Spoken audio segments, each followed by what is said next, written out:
Hi மக்களே! எல்லாரும் எப்படி இருக்கீங்க? நல்லா இருக்கீங்களா? எங்க ஊர்ல முருகர் கோயில் திருவிழா நடக்குதுங்க.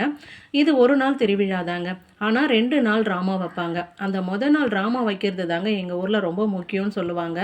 எதுக்காகன்னா, முருகருக்கு சூரசம்காரம் பண்ற மாதிரி ஒரு நாடகம் வப்பாங்க. அந்த நாடகக்காரங்க கிட்ட இந்த வேலை எடுத்துட்டு போயிட்டு குடுப்பாங்க. அவங்க நாடகம் முடிஞ்சதுக்கு அப்புறமா, இவங்க வந்து ஆணிக்கால் செருப்பு போட்டுட்டு, மோள தாளத்தோட போயிட்டு அவங்க கிட்ட இருந்து இந்த வேல வாங்கிட்டு வருவாங்க.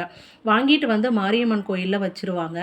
அதுக்கப்புறம் 9 மணிக்கு மேல தான் திரும்பவும் மோளதாளத்தோட முருகர் கோயிலுக்கு எடுத்துட்டு போவாங்க. அங்க போயிட்டு வச்சிருந்து, அதுக்கப்புறம் இவங்களுக்கு மிளகா அபிஷேகம் பண்ணுவாங்க. இப்ப செய்யறது வந்து மிளகா அபிஷேகங்க. அது முடிஞ்சதுக்கப்புறம் இவங்க தீ மிதிக்கிறதுக்காக அ எல்லாமே ரெடி பண்ணி வச்சிருப்பாங்க. அதுல வந்து ஒரு கடப்பாரையும், ஒரு தகடும் போட்டு தாங்க எரிய வச்சிருப்பாங்க. தகடெல்லாம் நல்லா தகதகன்னு இருக்கும். அத இவங்க கையாலே அத தொடச்சு எடுப்பாங்க. அதுதாங்க எங்க ஊர்ல எப்பயுமே நடக்கிற விசேஷம்னு பார்த்தீங்கன்னா. இதெல்லாம் முடிஞ்சதுக்கு அப்புறம் தாங்க எல்லாமே ஆரம்பிப்பாங்க. திருவிழா, தேர் இழுக்கிறது, பஸ் இழுக்கிறது, வண்டி இழுக்கிறது, அவங்கவங்களுக்கு என்னென்ன விருப்பமோ அதெல்லாம் இழுக்க ஆரம்பிப்பாங்க. வருஷம் வருஷம் எங்க ஊர்ல நடக்கிற திருவிழா ரொம்ப ஃபேமஸா நடக்குங்க.